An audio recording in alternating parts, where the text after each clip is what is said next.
हरे Krishna. Srimad Bhagavatam canto third, chapter third. Srila Prabhupada की जय। इस अध्याय का नाम है समस्त अवतारों के उत्स कृष्ण। 3 श्लोका हमने पढ़ लिया था, श्लोका को समझ लिया था, अनुवाद को भी समझ लिया था। अब यहाँ इम्पॉर्टेंट चीज जो प्रभुपाद बता रहे हैं परपोर्ट में, उसको जानना अति आवश्यक है, क्योंकि जो अनुवाद है या श्लोक है उसमें बहुत शॉर्ट में दिया गया है ज्ञान। सूत गोस्वामी जो दे रहे हैं ना सृष्टि के बारे में, वो बहुत शॉर्ट में दे रहे हैं। थोड़ा सा प्रभुपाद ने उसको एनलार्ज किया है, थोड़ा बढ़ा के बोला है, तो वही हम देखेंगे। तो पहला जो श्लोक है उसमें बता रहे हैं सूत गोस्वामी कि सृष्टि के शुरुआत में, प्रारंभ में, सब लोग म्यूट रखिए, सब लोग म्यूट रखिए। सृष्टि के प्रारंभ में विराट पुरुष अवतार के रूप में आते हैं और भौतिक सृष्टि के लिए सारे अवयव प्रकट करते हैं। ठीक है। तात्पर्य में प्रभुपाद बता रहे हैं, जैसा कि आप लोग और कई बार सुन चुके होंगे, मैंने भी बताया है और भी लेक्चर में सुना होगा कि भगवान कृष्ण विस्तार करते हैं। ओरिजिनल स्रोत आदि पुरुषम गोविंदम आदि पुरुषम भगवान है, जैसा ब्रह्मा जी बता रहे हैं ब्रह्म संहिता में, और भी शास्त्रों में बताया गया। तो गोविंदम आदि पुरुषम तमहम भजामि, या ईश्वरः परमः कृष्ण सच्चिदानंद विग्रह अनादिरादि गोविंदः सर्व कारण कारण। तो भगवान कृष्ण से ही सारे अवतार निकलते हैं। भौतिक दुनिया भी भगवान कृष्ण के विस्तार से भरता है, आध्यात्मिक जगत भी। परंतु भगवान कृष्ण विस्तार करके रिलैक्स करते हैं, और जो विस्तार करते हैं वो विस्तार फिर आगे विस्तार करता है। तो भगवान कृष्ण ने एक विस्तार किया जिसको कहते हैं विराट पुरुष। ये विराट पुरुष क्या है? आपने सुना होगा कि 3 पुरुष होते हैं। पहला विस्तार कारणोदक्षाय विष्णु या प्रथम पुरुष, दूसरा विस्तार गर्भोदक्षाय विष्णु या द्वितीय पुरुष, तीसरा विस्तार शिरोदक्षाय विष्णु या तृतीय पुरुष। ये 3 अलग अलग पुरुष हैं जिनको पुरुषावतार कहा जाता है। इसमें जो प्रथम पुरुष हैं, यानी कि कारणोदक्षाय विष्णु जो कारण सागर में लेटते हैं, उन्हीं को विराट पुरुष भी कहा जाता है। ठीक है। तो महाविष्णु, विराट पुरुष, कारणोदक्षाय विष्णु, प्रथम पुरुष सब एक हैं और ये कारण सागर में लेटते हैं। तो प्रभुपाद क्या बता रहे हैं देखिए। प्रभुपाद कहते हैं कि भगवत गीता का मत है कि भगवान कृष्ण अपने पूर्ण अंशों के विस्तार से इन भौतिक ब्रह्मांड का पालन करते हैं। भगवान 2 प्रकार का विस्तार करते हैं, जो हमने आपको 2-3 दिन पहले बताया था, जो पिछले परपोर्ट में है। एक पूर्णांश और एक भिन्नांश। हम सब भिन्नांश हैं और विष्णु तत्व पूर्णांश होते हैं, जिनको हम इंग्लिश में कहते हैं plenary portion of Krishna, plenary expansion, plenary portion. और हम लोग जो है सेपरेटेड, हम लोग भगवान की सेपरेटेड एनर्जी हैं, हमको भिन्नांश कहा जाता है। ठीक है। तो जो इस सृष्टि का पालन पोषण होता है वो भगवान के पूर्णांशों के विस्तार से, पूरे ब्रह्मांड का। स्वयं कृष्ण नहीं करते हैं पालन, अपने आप को विस्तारित करते हैं और वो विस्तार पालन करता है। तो ये भगवत गीता में भी बता रहे हैं भगवान। अब भगवान कृष्ण एक और चीज बता रहे हैं यहाँ पे प्रभुपाद कि भगवान कृष्ण क्या है? षडैश्वर्य युक्त है। ऐश्वर्यस्य समग्रस्य वीर्यस्य यशस्य श्रिय ज्ञान वैराग्यश्चैव शन्ना भग इति गणा। ये श्लोक है, जो श्लोक पराशर मुनि ने लिखा है, और इसमें बताया जा रहा है कि भगवान उसी को कहते हैं जिनमें 6 ऐश्वर्य पूर्ण रूप में हो। ठीक है, तो ये 6 ऐश्वर्य भगवान की शक्ति है, जिसमें उनका ज्ञान है, वैराग्य है, उनका सौंदर्य है, इत्यादि इत्यादि। हाँ, तो अभी हम उसकी चर्चा नहीं कर रहे। आप श्लोक अगर देखेंगे तो आपको मिल जाएगा। ऐश्वर्यस्य समग्रस्य वीर्यस्य यशस्य ज्ञान वैराग्यश्चैव शन्नाभग इति गणा।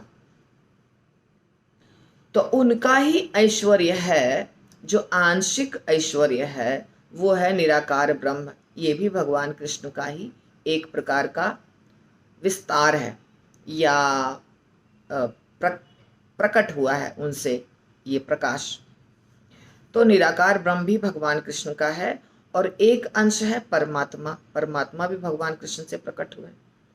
विराट पुरुष भी भगवान कृष्ण से प्रकट हुए हैं, परमात्मा भी। वास्तव में सब कुछ भगवान कृष्ण से ही प्रकट हुए हैं। शिव जी, ब्रह्मा जी, सब सब सब भगवान कृष्ण से प्रकट हुए।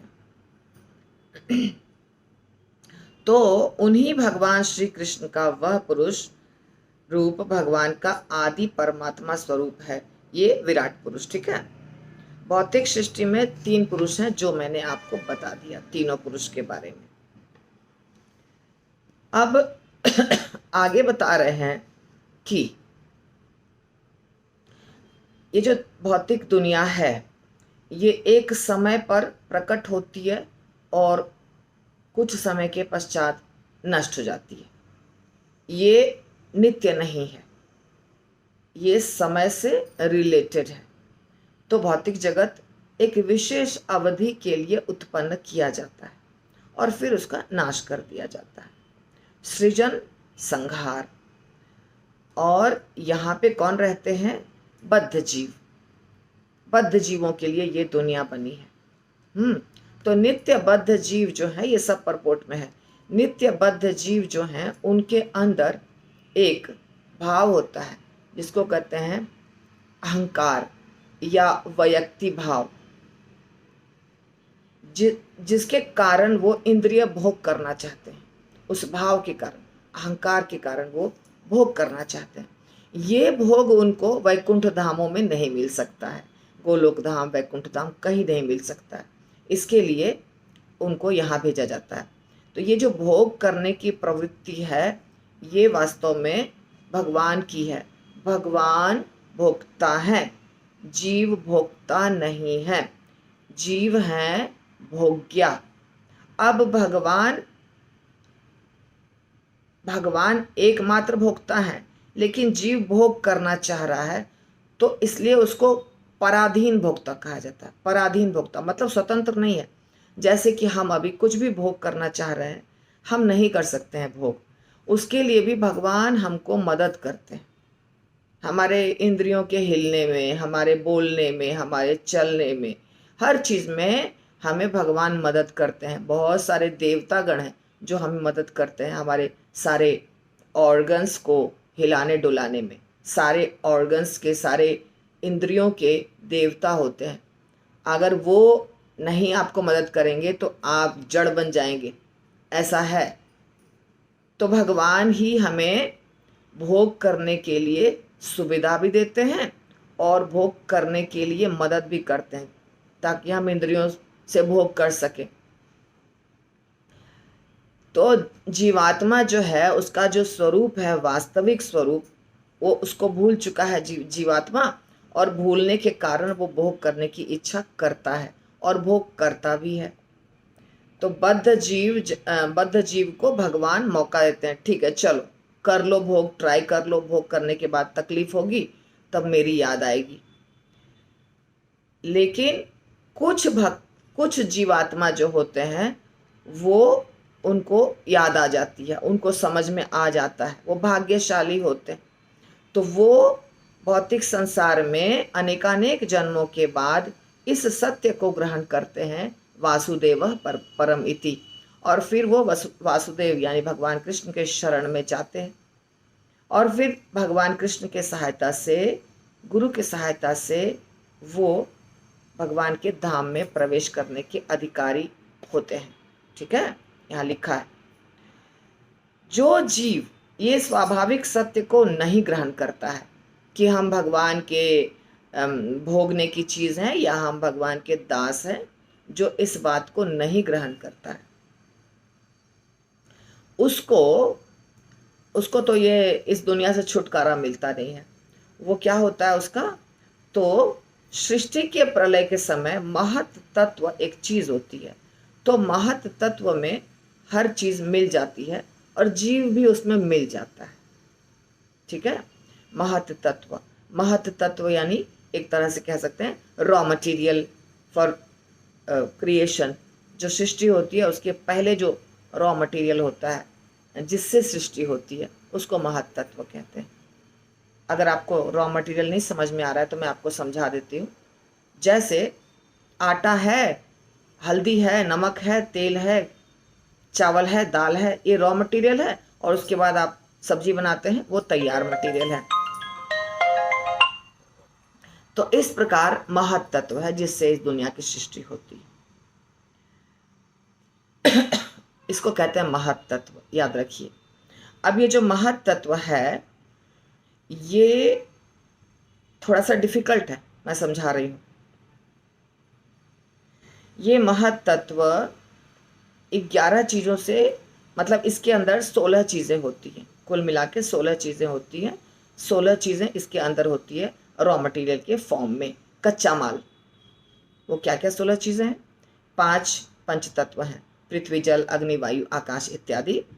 फिर 5 कर्मेंद्रियाँ, 5 ज्ञानेंद्रियाँ और 1 मन, कुल मिला के 16 तत्व हो गया। और ये जो महत तत्व है ये आपको कहाँ दिखाई देता है? जैसे एक स्वच्छ आकाश हो और वहाँ एक बादल का टुकड़ा हो, इसी प्रकार आध्यात्मिक जगत का जो आकाश है, जो भगवान का आकाश है, जो भगवान के धाम से निकलता हुआ प्रकाश सब जगह फैला रहता है, उसी में एक जगह बादल की तरह महत तत्व रहता है, आ जाता है, प्रकट हो जाता है। ठीक है, और उससे ही सृष्टि होती है। तो ये सृष्टि, ये महत्त्व, ये सब थोड़ा जटिल है, थोड़ा कॉम्प्लिकेटेड है, जितना समझ में आया। ठीक है, तो इतनी चीज़ें हमने आपको यहाँ से परपोर्ट से बताई जो जानना ज़रूरी था। 3 प्रकार के विष्णु, सब कुछ। तो अब आगे क्या बता रहे हैं, चूंकि इसमें नहीं बताया गया इसलिए प्रभुपाद बता रहे हैं। तो आगे क्या बता रहे हैं प्रभुपाद कि एक चीज और जानने वाली बात है कि महत तत्व का साइज, आकार बहुत छोटा है। वास्तव में आध्यात्मिक जगत बहुत बड़ा है। और जैसे आप समझिए उदाहरण से, जैसे ये पूना शहर है, ये तो बहुत बड़ा है, पर पूना शहर में यरोडा जेल, शहर का जो अगर आप एरिया देखेंगे, क्षेत्रफल देखेंगे, तो उसके तुलना में जेल तो बहुत छोटा है। इसी प्रकार आध्यात्मिक जगत बहुत बड़ा है और महत तत्व बहुत छोटा है। अब उस महत तत्व से बनेगा, सृष्टि होगी। यहाँ सृष्टि के पहले वाली बात बताई जा रही है। तो वो एरिया जो है, उतना महत तत्व वाला एरिया, वो है भौतिक जगत जिसमें हम रह रहे हैं। ठीक है, वो भौतिक जगत है। तो जैसे पूरा स्वच्छ आकाश है, भगवान कृष्ण के शरीर से निकलता हुआ प्रकाश है, उसमें एक जगह छोटा सा बादल है, वहीं पे वो बादल में जो भी चीज़ है वो महत तत्व है और उससे भौतिक दुनिया बनेगी।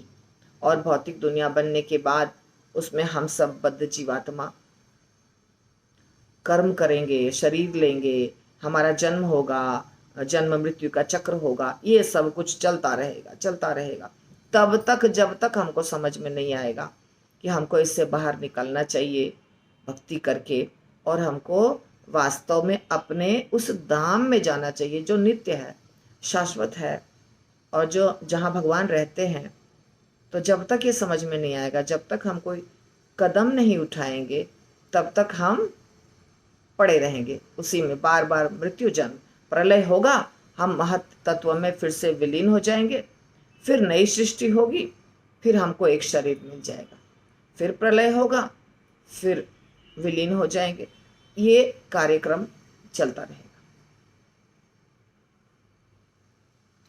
तो इसी से यहीं पर महाविष्णु दृष्टिपात करते हैं, ब्रह्मांड उत्पन्न होता है। ये सृष्टि में मैं आपको बताऊंगी अच्छे से भी, यहाँ थोड़ा बता रही हूँ।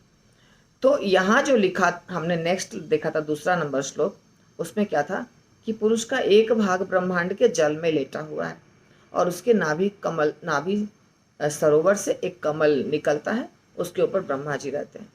तो जो हमने कारणोदक्षाय विष्णु को देखा, जिसका 4 नाम बताया मैंने, विराट पुरुष, कारणोदक्षाय विष्णु, प्रथम पुरुष, और नारायण भी उनका नाम है, और महाविष्णु, तो वही अपने आप को विस्तारित करते हैं, एक्सपैंड करते हैं।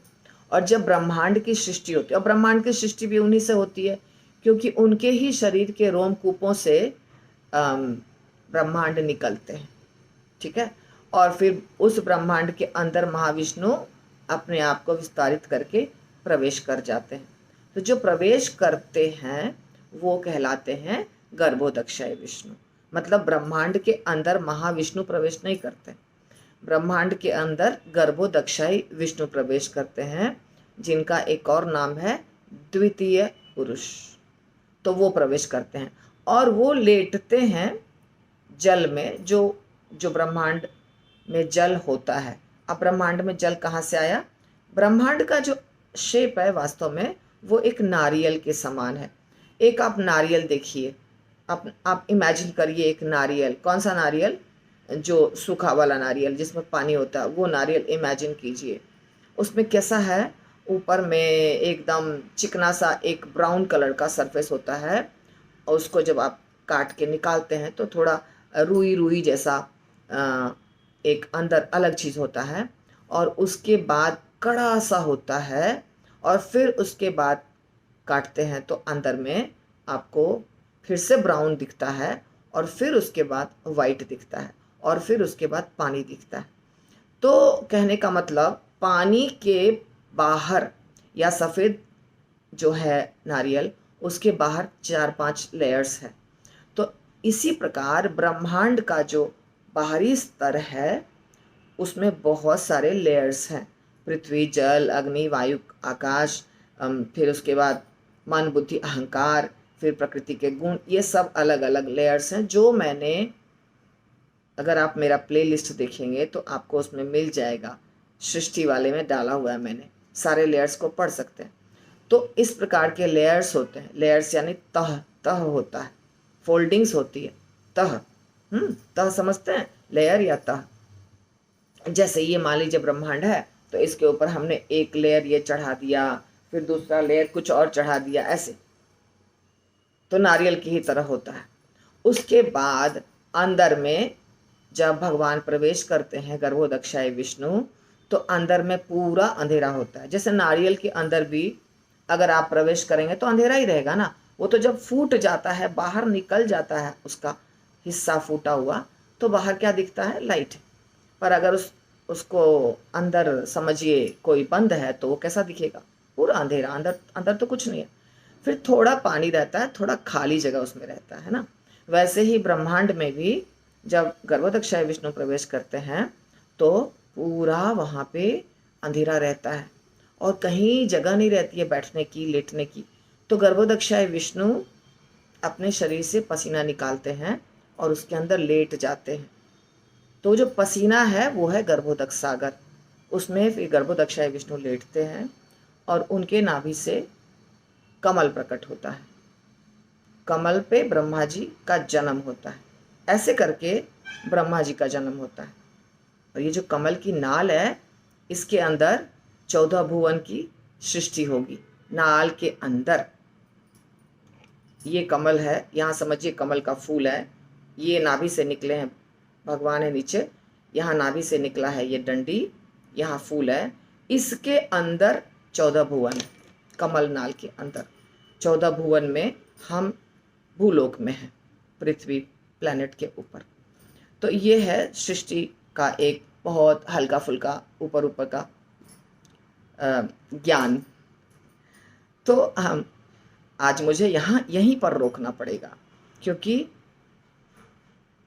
11:15 बज गया मैंने वादा किया है कि मुझे 12 बजे वहाँ मैं पहुँच जाऊँगी, तो इसलिए मैंने आज जल्दी जल्दी दोनों क्लास थोड़ा कम कम कर दिया। ठीक है।